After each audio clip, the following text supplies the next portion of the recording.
बहुत ज़माना पहले एक ऐसे सल्तनत में जहाँ सुनहरी मीनार आसमान को छूते थे, एक नौजवान शहजादा रहता था। ड्राइन वो बहादुर, खूबरू और सबका पसंदीदा था, मगर उसके दिल में एक बेचैनी बसी हुई थी। इसके वालिदैन ने इसकी मुलाकात कई हुसैन और नेक खानदानों की लड़कियों से करवाई, मगर रायन हमेशा मुस्कुराकर सर झटक देता। वो नरमी से कहता, वो सब नेक हैं, मगर इन जैसा कोई नहीं जो मेरे ख्वाबों में आती है। एक शाम जब चांदनी जंगल को चांदी की रोशनी में नहला रही थी, रायन जंगल में पहले से कहीं ज्यादा दूर निकल गया। अचानक एक पोशीदा मकाम पर वो एक मंजर देखकर ठिठक गया। दर्जनों परियां गोल दायरे में नाच रही थी। उनकी हंसी छूटी घंटियों की तरह गूंज रही थी और उनके लिबास सितारों की तरह चमक रहे थे। नरम घास पर उनके परों का ढेर रखा था जो चांद के टुकड़ों की मानिंद चमक रहा था। इन सब में एक पेड़ सबसे ज्यादा जगमगा रही थी। उसकी खूबसूरती गैर जमीनी थी, आंखों में एक अनोखी गहराई थी, जैसे वो आसमान के राज समेटे बैठी हो। वो थी सराफीना और परियों की शहजादी। रायन का दिल पहली ही नज़र में इस पर आ गया। वो आहिस्ता आहिस्ता आगे बढ़ा और खामोशी से सराफीना के पर उठाकर अपनी चादर के नीचे छुपा लिए। जब रक्स खत्म हुआ, सराफीना ने अचानक चौंक कर कहा, मेरे पर कहाँ गए? रायन आगे बढ़ा। इसकी आवाज़ मजबूत मगर दिल धड़क रहा था। वो महफूज हैं, मगर एक शर्त पर वापस दूंगा, अगर तुम मेरी दुल्हन बन जाओ। सराफीना का चेहरा जर्द पड़ गया। बगैर परों के वो जमीन से बंधी हुई थी। कुछ देर खामोशी छाई रही, फिर उसने नम आंखों से आहिस्ता कहा, ठीक है। रायन इसे अपने महल ले आया। कुछ अरसे तक खुशी छा गई, मगर जब उसने इसके पर वापस किए, सराफीना की आंखों में आज़ादी की चमक लूट आए। इसने अपने पर फैलाए हुआ का झोंका उठा और एक लम्हे में वो आसमान की तारीकी में गायब हो गई। महल फिर सूना हो गया। रायन और उसके वालिदैन गमगीन थे। इनके दिल परियों की शहजादी के फिराक में तड़प रहे थे। आखिरकार रायन ने ऐलान किया, मैं आराम नहीं करूंगा जब तक सराफीना को वापस न लाऊं, चाहे वो नीले पहाड़ों के प्रस्थान में क्यों ना हो। यूं उसकी तलाश का सफर शुरू हुआ।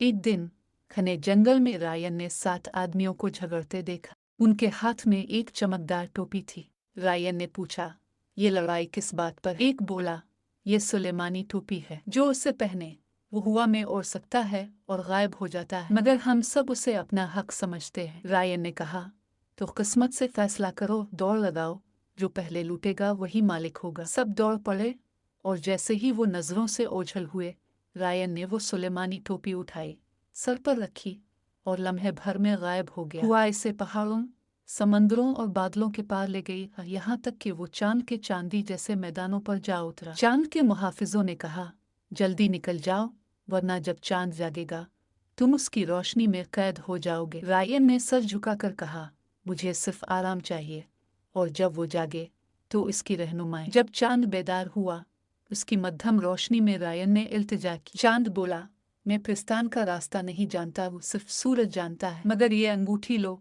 जब खतरा करीब आए तो तुम्हें गायब कर देगी। रायन ने शुक्रिया अदा किया और अपनी राह ली। जल्द ही वो सुनहरी जमीन पर पहुंचा जहां सूरज का मस्कन था। जमीन पिघले हुए सोने की तरह चमक रही थी और हुआ रोशनी से जल रही थी। रायन ने सूरज के सामने झुककर कहा, ए अजीम हस्ती, मुझे प्रस्थान के नीले पहाड़ों का रास्ता चाहिए। मैं सराफीना को ढूंढना चाहता हूँ। सूरज ने इस पर तेज नजर डाली और कहा, बहादुर शहजादे, वो रास्ता मुझसे भी पोशीदा है, मगर मैं तुम्हें खाली हाथ नहीं भेजूंगा। ये लो एक तुश्तरी जिसमें आसमान की आग बसी है। जब दुश्मन सामने हूँ तो उसे उठाओ, इसकी रोशनी उन्हें अंधा कर देगी। रायन ने दिल पर हाथ रखकर कहा, मैं शुक्रगुजार हूँ। इसने तुश्तरी को एहतियात से अपने थैले में रखा, चांद की अंगूठी पहनी और दोबारा फिजा में और निकला। दिन गुजरते गए, यहाँ तक कि नीले पहाड़ बादलों में लिपटे नजर आए। जब वो उतरा तो दिल तेजी से धड़कने लगा, क्योंकि वहीं परियों के दरमियान सराफीना मौजूद थी। वो चांदी के लिबास में थी,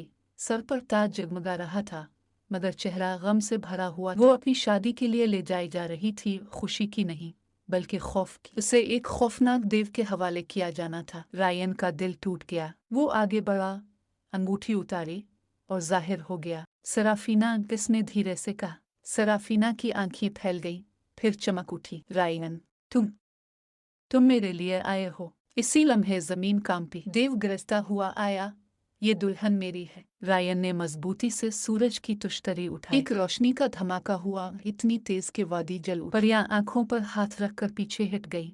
देव चीख उठा और सब अंधे हो गए। रायन ने पुकारा, मेरे साथ चलू सराफीना। वो इसकी तरफ बढ़ी और दोनों आसमान में बुलंद हो गए। इसके पर चमक रहे थे और रायन का हौसला उन्हें बुलंद ले जा रहा था। वो जंगलों, दरियाओं और वादियों के पार उड़े, यहाँ तक कि सुनहरी मीनारों वाला रायन का महल सामने आया। महल की घंटियां बजने लगी, फूल बरसने लगे, मौसीकी गूंजी और आखिरकार रायन और सराफीना का निकाह हुआ, मोहब्बत और आज़ादी के साथ। शहजादी सराफीना अपने बर्फ जैसे नीले लिबास में घूम रही। रायन का पांव अचानक इसके लिबास पर आ गया। सराफीना हंसते हुए बोली, एहतियात से मेरे शहजादे, क्या तुम चाहते हो कि मैं अपनी शादी के दिन गिर जाऊं? रायन के चेहरे पर शरारती मुस्कुराहट आई। कभी नहीं, अगर तुम गिरी तो मैं सिर्फ तुम्हें थाम लूंगा, गिरने नहीं दूंगा। वो हंसी, घूमती रही, उसके परों ने रायन के गाल छुए। रायन हंसा, तुम्हारे पर मुझे गिदगिदा रहे हैं। सराफीना ने आंखों में चमक के साथ कहा,